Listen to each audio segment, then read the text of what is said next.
Spring, 1945. The air smells of wet earth, smoke, and antiseptic. Artillery fire has faded into the distance. The woman stands at the edge of a ruined road in western Germany. In front of her, American medics kneel beside wounded German soldiers. Helmets off, sleeves rolled up, blood soaks into bandages already gray from dust. One medic presses gauze against a shattered arm. Another injects morphine with calm precision. No shouting, no insults, only short commands. She watches hands move with care, the same hands that fired rifles hours earlier. A German prisoner groans as his boot is cut away. The medic works slowly. He checks the pulse. He tightens the bandage. The woman realizes something that unsettles her more than defeat. These men are not here to take revenge. They are here to stop the bleeding. The scene unfolds during the final collapse of Nazi Germany. By March 1945, Allied forces have crossed the Rhine. The Western Front is breaking open.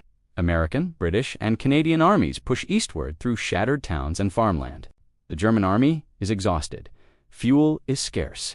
Ammunition is limited. Air superiority belongs entirely to the Allies. The Luftwaffe barely exists. Rail lines are destroyed. Communications fail daily. Adolf Hitler remains in Berlin, issuing orders that no longer match reality. The German High Command knows the war is lost, but surrender is forbidden. Units fight on under pressure, fear, and ideology. Civilian auxiliaries are pulled into service. Women serve as clerks, radio operators, nurses, and anti-aircraft assistants. Many wear uniforms without combat roles. As Allied forces advance, these women are captured alongside soldiers. They become prisoners of war under the Geneva Convention. The United States Army enters Germany with strict orders. Treat prisoners according to international law.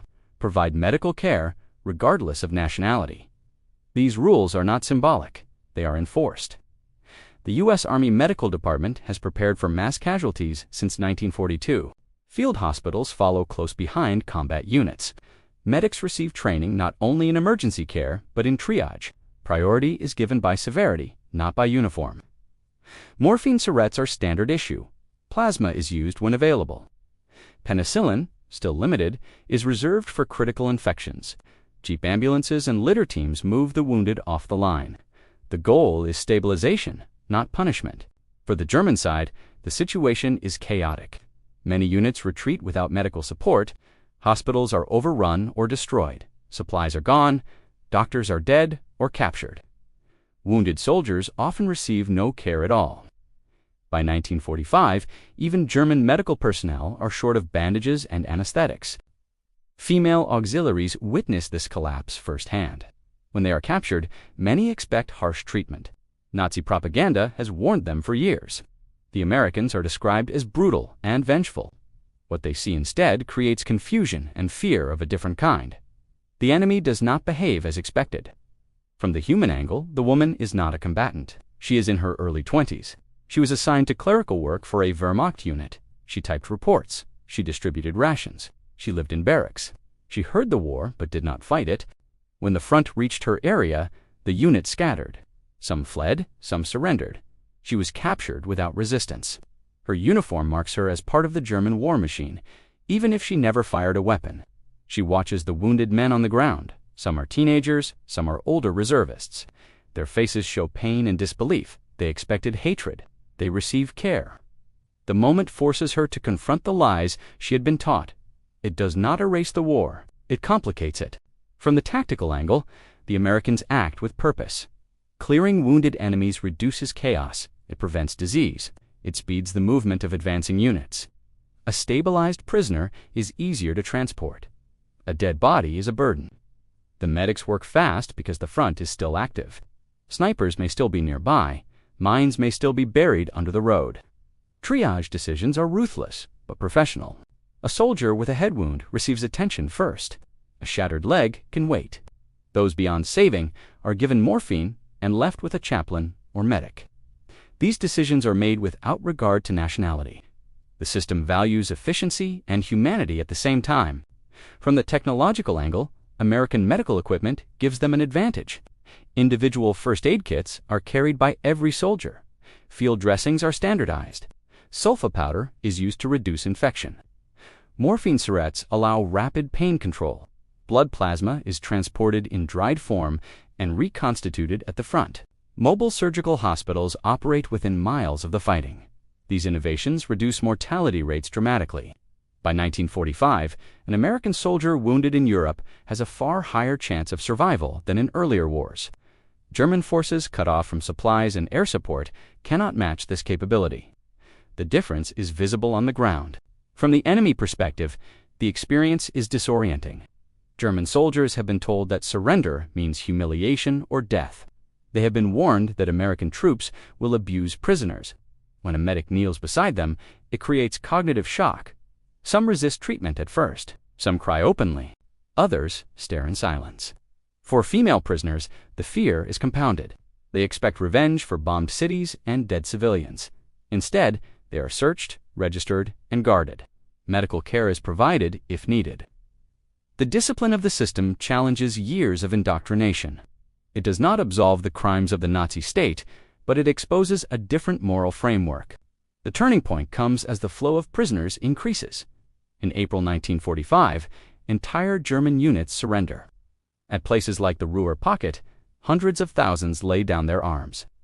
American medical services are overwhelmed. Field hospitals fill with wounded from both sides. German civilians also seek help. Women arrive carrying children injured by shelling. Old men limp in with shrapnel wounds. The medics do not have enough supplies for everyone. Choices must be made. Commanders authorize the use of captured German medical stores. Former enemies work side by side.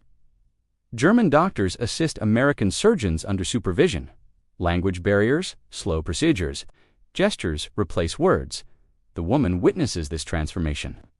What began as a moment on a roadside becomes a system. She is processed as a prisoner of war. Her name is recorded. Her unit is listed. She is assigned to a temporary camp. Their wounded prisoners receive daily care. Bandages are changed. Infections are treated. The guards enforce order, but avoid cruelty. The war continues eastward, but for those in the camp, time slows.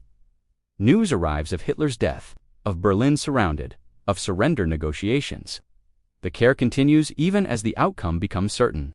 Numbers define the scale. By the end of the war, the United States has captured over 3 million German prisoners. Tens of thousands require medical treatment. American medical units treat enemy wounded in every major campaign from Normandy to the Elbe. Mortality rates among treated prisoners are low compared to earlier conflicts. This is not accidental. It reflects policy, training, and resources. It also reflects a deliberate choice to separate military defeat from personal vengeance. The woman realizes that the war she believed in is over, not only because Germany is defeated, but because the moral structure she was taught collapses under observation. The enemy is not a monster. He is a man with medical training and tired eyes. He follows orders that prioritize life. This realization does not bring comfort. It brings shame, confusion, and a sense of loss. The certainty she grew up with is gone. The aftermath is complex. Germany lies in ruins. Millions are displaced. Prisoners of war are held for months, sometimes years, before release. Many German women return to destroyed homes. Food is scarce. Cities are rubble. The memory of humane treatment does not erase suffering, but it remains vivid. For the American Army, the experience reinforces doctrine. Medical neutrality becomes a point of pride. Lessons learned in Europe influence future conflicts. The Geneva Conventions gain renewed emphasis. War crimes trials expose the contrast between systems. Losses are counted carefully. Over 400,000 American soldiers die in World War II. German military deaths number in the millions. Civilian casualties are immense. Medical care saves lives, but it cannot undo the scale of destruction. What it can do is preserve a measure of humanity within it. For those who witnessed it, that matters. The woman carries the memory for the rest of her life. Not as a dramatic moment, but as a quiet one. Hands applying pressure, a bandage tightened gently. No words exchanged. In a war defined by brutality, this small act stands out. It does not redeem the war. It does not balance the crimes committed. It simply proves that even at the end, choices were made. What this moment teaches the world is narrow but important. War strips away many rules, but not all. Systems matter, training matters. Values enforced by command-shaped behavior on the ground. The way a victor treats the defeated influences what comes after. In 1945, on a broken German road, medical care became a form of moral signal. It showed that even in total war, restraint was possible. And for those who watched it happen, that lesson never faded.